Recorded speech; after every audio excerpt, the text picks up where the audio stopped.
Bienvenue dans cette nouvelle partie de vidéo sur la GoPro Max et le processus de reframe. Donc, si vous n'avez pas vu la partie 1, j'expliquais tous les logiciels et plugins qu'il faut installer et comment est-ce qu'ils fonctionnent pour pouvoir après commencer à faire le reframe sur son logiciel de montage. Dans cette partie, je vais vous montrer comment faire en sorte que votre ordinateur ait moins de mal avec les fichiers en 360 parce que c'est des fichiers qui ont une grosse résolution et qui sont généralement assez lourds.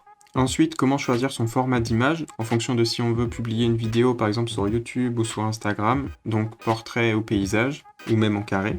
Et après, on va voir comment suivre un sujet sur une vidéo en 360. Et c'est parti. Premièrement, comme je l'ai expliqué dans la première vidéo, on a besoin du GoPro Player pour convertir son fichier 360 en un fichier vidéo qui peut être lu sur le logiciel de montage. Donc dans ce dossier, j'ai mes fichiers en 360 et les vidéos que j'ai converties avec le logiciel GoPro Player. Je vais importer les vidéos que je veux traiter dans mon logiciel de montage. D'abord, je vais choisir la vidéo que je vais vous montrer en exemple. Ok, donc ça a l'air d'être celle-là. Je vais revenir dans mon onglet montage. Je l'importe dans ma timeline pour créer une nouvelle composition. Et voilà, on se retrouve avec le fichier en 360 qui peut être lu dans le logiciel.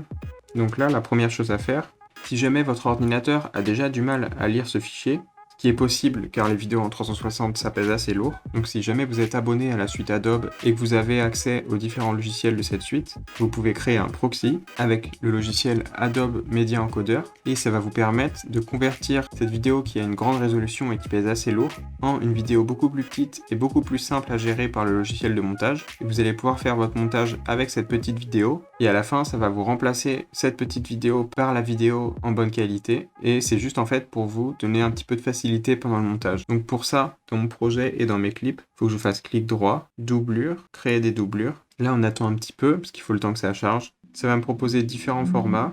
Je vais choisir QuickTime et Cineform Low Resolution Proxy. En général, vous avez plusieurs choix et il faut tout le temps prendre en Low Resolution, peu importe le format que vous voulez choisir. Plus la résolution est basse et plus ça va être facile de traiter le fichier. Donc je choisis ça, je fais OK. Ça va ouvrir Adobe Media Encoder et ça va prendre 30 secondes ou une minute à convertir votre fichier. Là, comme vous pouvez le voir, automatiquement Adobe Media Encoder est en train de convertir la vidéo. Donc voilà, c'est terminé. Je ferme Media Encoder. Et maintenant, ce qui est important, c'est dans sa fenêtre de prévisualisation, il faut que cette icône-là soit cochée pour que ça utilise la copie que vous venez de faire. Si vous n'avez pas cette icône, il faut aller dans Plus. Et là, il y a toutes les icônes disponibles. Vous cherchez cette icône et vous l'amenez dans les icônes qui sont disponibles. OK. Et voilà, il faut qu'elle soit sélectionnée en bleu. Pour vous montrer la différence, je vais zoomer à 100% dans mon image. Ça, c'est la qualité du clip normal. Et ça, c'est la qualité de la copie. Donc c'est pour ça qu'on dit que c'est une copie allégée parce que la résolution est bien plus basse. Normalement, ça va être beaucoup plus facile pour votre ordinateur, mais si vous n'avez pas besoin de ça et votre ordinateur gère très bien les fichiers en 360, vous embêtez pas avec ça. Moi, je pourrais faire sans, là c'était juste pour vous montrer l'astuce. Maintenant, ce qu'on doit faire, c'est aller dans Effets. Si on a bien installé le plugin GoPro Reframe, on le tape, voilà, GoPro FX, je prends l'effet, je la mets sur mon clip, et ça a créé notre image en 1080 qu'on va avoir à la fin. Donc maintenant, ce qu'on va faire, c'est aller dans Séquence, Réglage de la séquence, et taille de l'image, on va mettre 1920 sur 1080. Moi, je suis en 25 images par seconde, mais si vous êtes en 30, vous choisissez ici. OK, OK. Et là, c'est bon, on a notre image. Là, vous voyez que si je clique sur Play, le reframe n'est pas encore fait. Donc maintenant, je vais aller dans Options d'effets, qui normalement se trouve à gauche de votre fenêtre dans l'onglet Montage. Et en premier, dans Projection, on peut choisir en fait si on veut une vidéo qui est en format vertical ou horizontal. Si vous voulez rester sur une vidéo horizontale comme ici, vous restez en GoPro HD 16:9, 1920 sur 1080. Mais si vous voulez une vidéo verticale, par exemple pour poster sur Instagram ou sur une application qui est plutôt utilisée sur téléphone, le mieux c'est d'utiliser Social 916. Ça va vous faire une vidéo en verticale et il faut quand même changer les réglages de la séquence et inverser 1920 et 1080. Donc 1080 ici, 1920 ici. OK. Et voilà, ça vous fait une vidéo comme ça. Aujourd'hui, pour qu'on voit mieux et comme c'est pour poster sur YouTube, je vais rester quand même en format paysage. Ok, donc maintenant la première chose que je fais, je vais sur Lens Curve, c'est en fait la déformation de l'objectif et je choisis 70, ça a enlevé l'effet fisheye et toute la déformation qu'on voit beaucoup sur les caméras GoPro. Maintenant je vais aller sur le zoom et 100 c'est un peu beaucoup, donc je vais dézoomer, je vais peut-être demander 60. Voilà, donc on voit un peu mieux notre scène. Si je veux, je peux même dézoomer jusqu'à genre choisir 50. Ok, donc à partir de là, ce que je vais faire gagner de la place ici, et c'est là qu'on va vraiment faire le reframe. Donc je vais sur le petit chronomètre à côté de pan, je clique dessus, et le petit chronomètre à côté de tilt, et je clique dessus. Je fais attention de bien être à la première image de ma vidéo. Donc on peut prendre le curseur et l'amener tout à gauche. Et maintenant, si on clique sur l'effet GoPro FX Reframe et qu'il est comme ça grisé et qu'on vient cliquer sur notre vidéo, du coup on bouge dans notre image et ça va créer des keyframes. Donc là on va choisir notre première image et comment est-ce qu'on veut que notre clip commence. Donc je vais faire en sorte qu'on me voit moi. Quand vous sélectionnez cet effet, vous avez des repères tout autour et une croix au milieu et ça peut nous aider à garder un sujet au centre. Donc là moi je vais faire bouger l'image jusqu'à ce que ma tête soit au centre. Et je vais vous montrer comme ça comment suivre un sujet. Donc voilà, ça sera les premières keyframes, on les voit qui sont ici. Là, si j'appuie sur play, j'avance un petit peu, je re-appuie sur pause, et là je reviens sur mon image et je remets ma tête au centre. J'appuie sur play, pause. Donc voilà, là je vais faire ça toutes les secondes par exemple.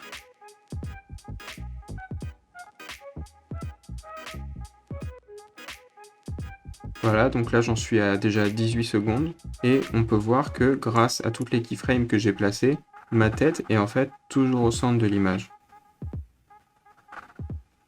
Donc je vais le faire jusqu'au bout. Ok, donc là je vais jouer ma vidéo en entière. Voilà ce que ça donne. Donc la caméra suit ma tête. C'est comme s'il y avait un type de tracking sur ma tête et que la caméra sera toujours centrée sur ma tête. Donc voilà, on a un résultat qui est pas mal. Ce qu'on peut faire maintenant pour que ça ait l'air un petit peu plus naturel, c'est sélectionner toutes nos keyframes, faire clic droit et sélectionner Bézier automatique. En fait, ce que ça va faire, c'est au lieu que les mouvements de caméra qu'on a programmés soient un petit peu secs, ça va fluidifier les mouvements. Donc on fait Bézier automatique, ça transforme les keyframes en rond et normalement il y aura un petit peu moins d'à-coups de caméra.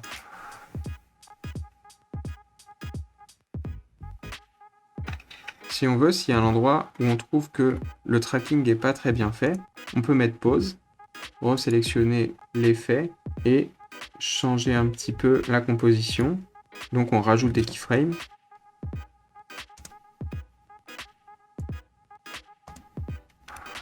Donc si on veut, on peut vraiment être précis et contrôler à chaque demi-seconde qu'est-ce que la caméra est en train de viser.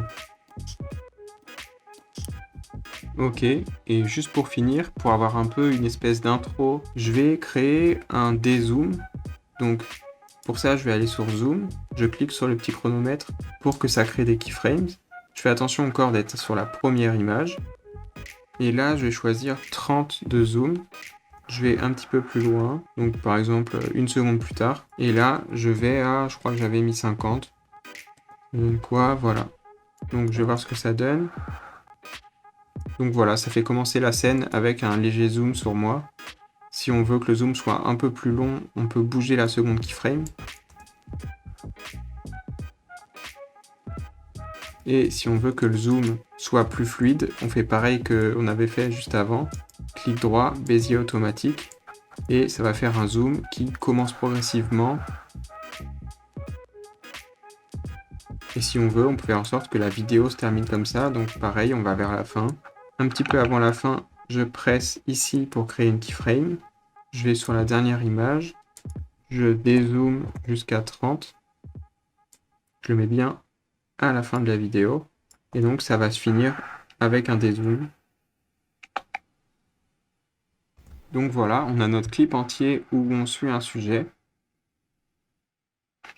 C'est, je dirais, la chose la plus basique à faire avec une caméra 360 que de traquer un sujet, parce qu'on ne fait pas de mouvement de caméra complexe. Donc ce que je fais toujours avant d'exporter mes vidéos, je vais dans l'onglet couleur et je vais y appliquer une petite retouche de couleur. Là, j'ai filmé en profil de couleur flat avec la GoPro.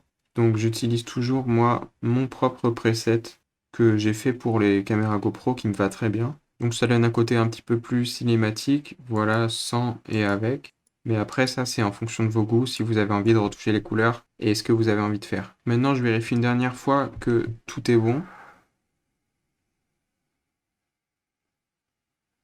Ok, très bien. Donc maintenant ce que je vais faire c'est juste exporter ce fichier vidéo et je pourrai le partager. Donc pour ça, fichier, exportation média. Je vais vous montrer très rapidement mes paramètres. Moi, j'ai créé un preset que j'ai appelé 360 reframe. Comme ça, j'ai pas besoin à chaque fois de re-rentrer mes paramètres d'exportation. Mais en gros, c'est 1920 sur 1080, 25 images par seconde parce que je filme avec ma GoPro en 25 images par seconde. J'ai cliqué sur rendu à la résolution maximale. Ici, si votre ordinateur vous le permet, vous pouvez cliquer sur codage matériel, mais il vous faut une carte graphique. Et ce qui est important ici, c'est choisir VBR 2 passages. Et moi, pour un fichier en 1080, j'ai mis 24 en débit cible et 28 en débit maximum. Et voilà, je vais cliquer sur exporter.